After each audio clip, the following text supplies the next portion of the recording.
Hello! So I've just read chapter 22 of Coruscant Nights, Jedi Twilight. But before we get into Jedi Twilight and my review of this chapter, I do want to bring up I finished the ninth Jedi series, and I really enjoyed it. I would love for there to be a season 2. No idea what they would do in a season 2, but I'd love for there to be one.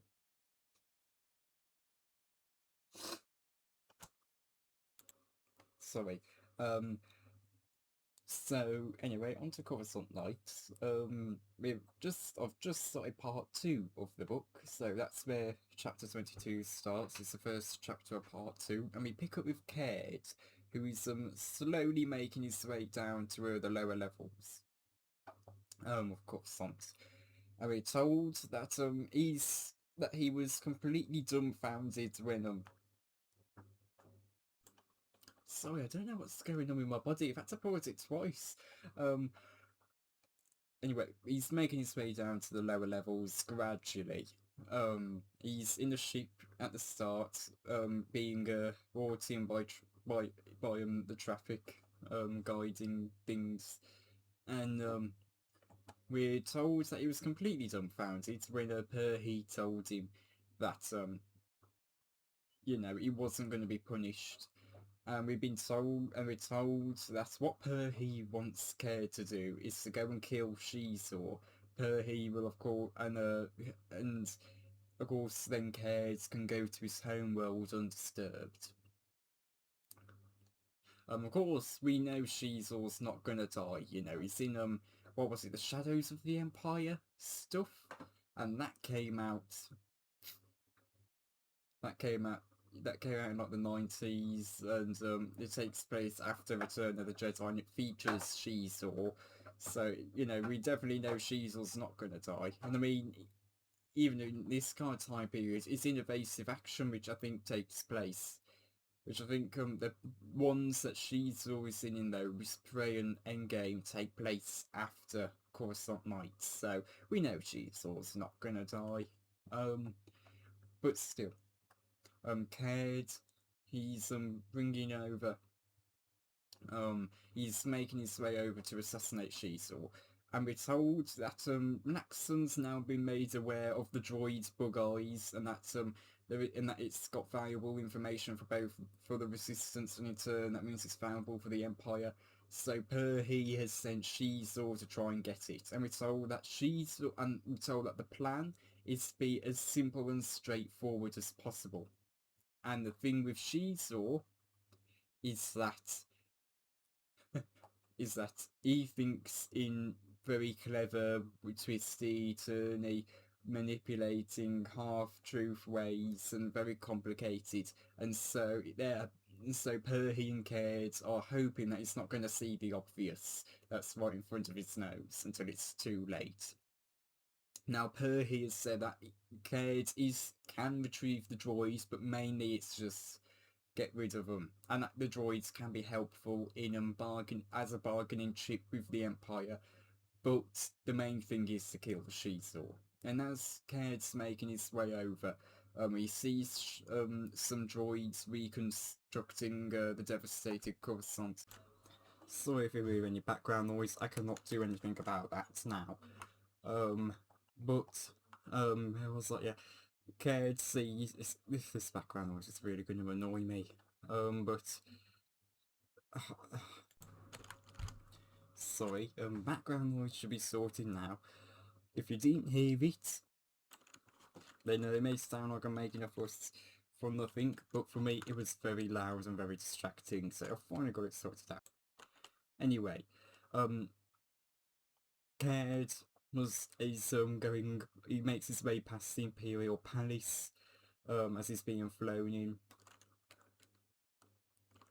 And we told a bit about the surroundings, such as there are droids who are repairing Coruscant after the Clone Wars, and we told a bit about the ship he's driving, which is from someone he killed, and it says that he had stolen it, and it says, well, maybe stolen is a bit of a strong word, because he had took it after he killed him, and so can you really steal from the dead, it says.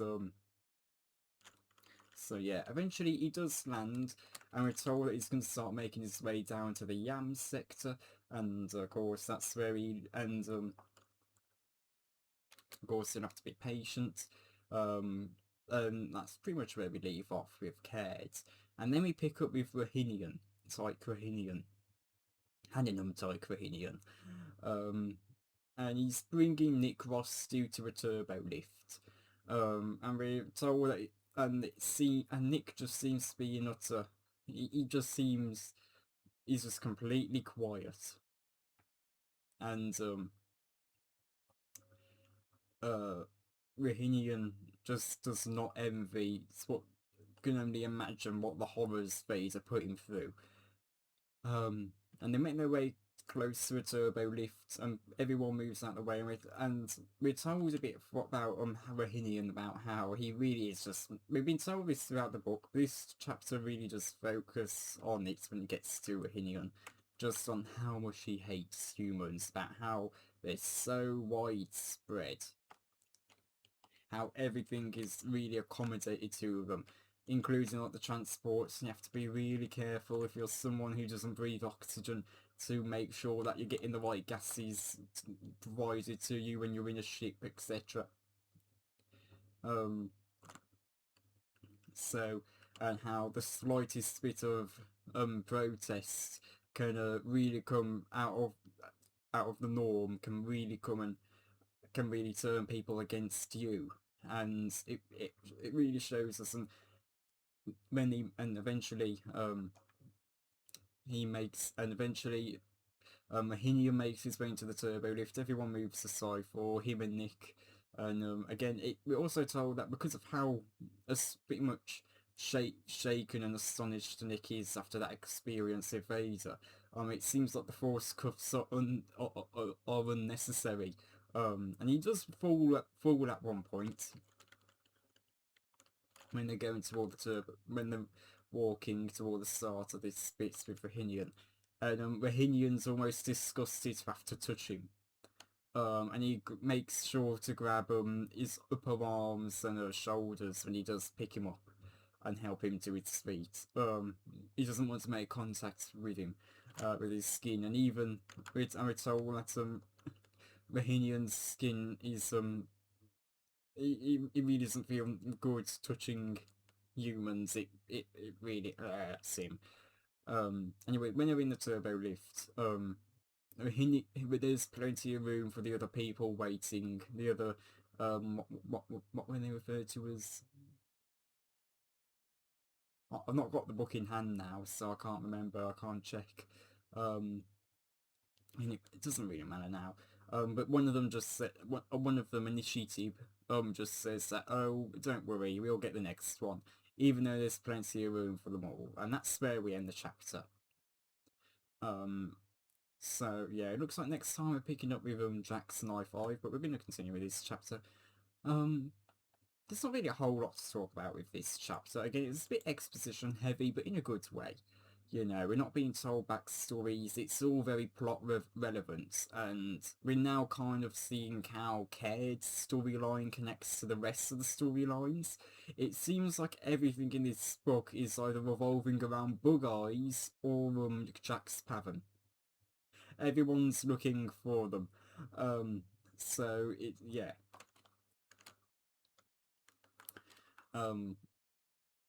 We're told when with Caird how if he didn't have a beak, you know, his jaw would have dropped. And yeah, there's just not a whole lot of stuff to really talk about in this chapter.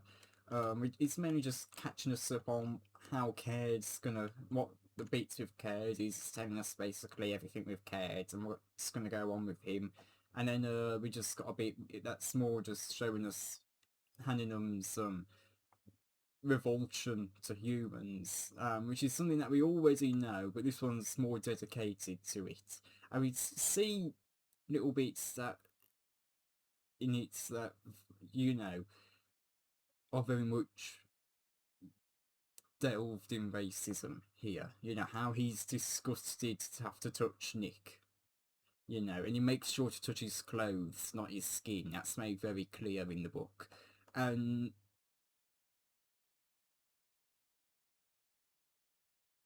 it's made very clear what his reasons are for that, and you can understand why he's upset, but it doesn't make it right in why he in why it doesn't make it right. You can understand why he's upset. Everything's revolving around humans. Other species are being neglected and they're not being accommodated. And when they speak out about them needing the accommodation, they get put down. But also Hanenum's forgoing just common courtesy. You know, he's forgoing the common courtesy of, just being polite, being kind. And it says a lot, this bit with Hanenum. So yeah. Something that also brought up in this chapter is Hanenum believes that it's brought up with humans about how there's 3 words used in the chapter. The only ones I can remember are aggressive and hubristic. There was another one. Um, and Hanenum just thinks that only humans could have created something as like Vader. But yeah, you you kind of get where Hanunum is coming from in the world of Star Wars. About how I just said there's not much accommodation for other species. You just have to hope your species that's close enough to humans to be accommodated. Um, and you can really see a bit of a conflict going on there. Something that is it doesn't really get, I don't think it gets brought up a lot, but something that is important to note in Star Wars is that around the time of the Empire, what's usually referred to as xenophobia in Star Wars, which is basically racism against other species, is quite a prominent thing. It's not brought up, you don't really see a lot of people talking about it, but it, in the lore, it was a prominent thing. Wookiees became slaves. The Aloman are slaves. Hanunum was lucky to be freed by Vader, and so we see that kind of coming through here. And you can understand Hanunum's revulsion, but then there is that action of he doesn't want to touch Nick's skin, and then you understand why he's not that keen about humans because of, again, it's not much accommodation for other species, but how Hanunum's treating Nick, it's not right. And you can just really see all of that coming through. Now, I'll be honest, I'm personally not the one to talk about racism. I am, if you may have seen I don't usually do a lot of footage in real life, but you may have seen in my lost media video on the tiny engine that I have white hands, so I am white. I'm definitely not the person who is to talk on racism. So yeah, but from what I'm going off of here, you know, you can understand where Hanunum's coming from about there's not being much accommodation. It kind of reminds me of with Rosa Parks and with the buses out there. Were some seats that only black people were allowed on. There were some seats where only white people were allowed on. You could kind of think of it as something similar. There are some seats where only some species are allowed on. There's another seat where only other species are allowed on. So yeah, this is definitely a chapter that I'm definitely not one to talk about. But this is definitely a very intriguing chapter now that I'm thinking about it more with Hanunum, because again you can see where he's coming from. They're not being accommodated. Like with the buses, you're not properly accommodating people by separating them and restricting them to certain seats. What if there's more people of colour that needs those seats than people who aren't of colour, or if it's the other way around, or what if there's an even number but there's more seats that accommodate people that are white people than accommodates people of colour? You know, it's it's kind of like that. And then, of course, you got this subtle bits of racism in there where Hannibal doesn't want to touch Nick. And it's, again, it's very well written, this chapter, now that I'm thinking about it now, with the Hannibal bits. Because, again, you understand why he's not too keen on humans, because as an Aloman, he's an alien, and things are just not made, and the galaxy hasn't been made to accommodate for him. And but then he's kind of outwardly reflecting that racism onto the humans. I think that's the words I was looking for. Yeah, he's kind of been reflecting the racism that's been brought onto him, onto other people, on the people that have hurt him. And so, while you understand, his frustrations and pain with humans, and to him it's just like, it would be so easy to just, for them to just make accommodations, and that's a real world problem as well. It's not nice to think about, and even though things are more accepting now, there are still loads of problems with racism and homophobia and transphobia and other things out there. And even though it's not nice to think about, and even though things are more accepting now of people of colour, people who are in the LGBTQ community, people who are trans, it's still not, maybe those feelings still exist with some particularly nasty people of being against those people. And that's not right, in my opinion. That's not right. All humans are humans, no matter what, no matter if you're a person of colour or if you're trans or whatever. We're all humans, so why should we treat each other differently just because of something that, for the most, just because of something that we can't control, or just because we feel better in a certain way? It just seems a bit, it's mind-boggling to me how some people can be racist or transphobic or homophobic. It just doesn't make sense to me. We're all humans at the end of the day. And I think you can kind of see that in this chapter. We're all beings, in the Star Wars context, we're all beings at the end of the day who, they should all be accounted for, and they're not being accounted for. And then we can't see how some, like Hannibal, take it too far and start flexing the racism they've had against them in a way. Of course, not directly. For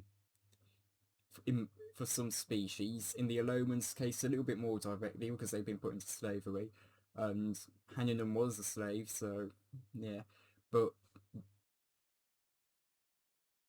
then he's been reflecting the racism that has put on him onto the humans. And you can understand, and from Hannigan's, and because we're getting Hannigan's perspective, you can understand why he's doing it, but it doesn't make it right. And yeah, this is a very interesting chapter. And again, I don't think I'm the person to talk about it because I am a white male. I am a white man. But yeah, it's a very interesting chapter. And I haven't really thought too deeply on Hannigan's thoughts on humans so far, but now that we had a chapter that kind of focuses on it, and I've talked about it for this review, it really is intriguing me. This chapter really is intriguing me, and it is making me think a bit more deeply on, with Star Wars and stuff. Now that because again, the xenophobic stuff in Star Wars isn't brought up a lot. There are moments where it's brought up and relevant, but it's not often brought up. So it is quite interesting to see this being a rather significant part to one of the main features characters of this book. So yeah, let me know if you've read this chapter. Let me know what you think of it. How this is, because this is something that's actually starting to really interest me. But yeah. Yeah, I think that brings an end to this review. I wasn't expecting to be able to drag it on for 20 minutes, but I have. So yeah. Thank you all for watching, and goodbye.